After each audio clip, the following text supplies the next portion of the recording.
Hello friends, welcome back to my YouTube channel.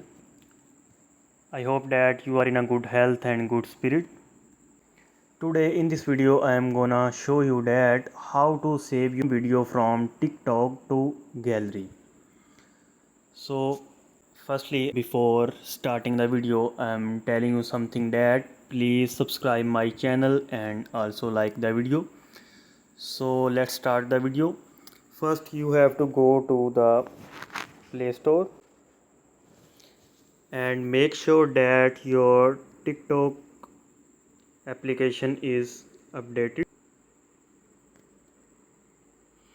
So click on update,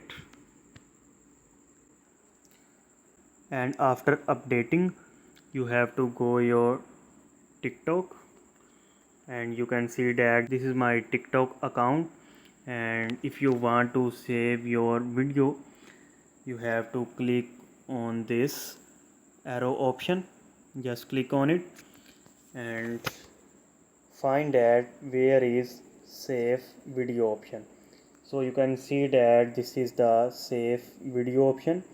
Just click on it and your video is start saving. You can see that this is the 4%, it's about 90. So your video is saved to your gallery, and then go to the gallery option, and in gallery you can see that the video is saved in my gallery, and this is about 8 seconds. So through this way you can easily save your video from TikTok. And if you face any hurdle or any problem in saving the video, so comment me, so I will try my best to solve your problem. Thanks.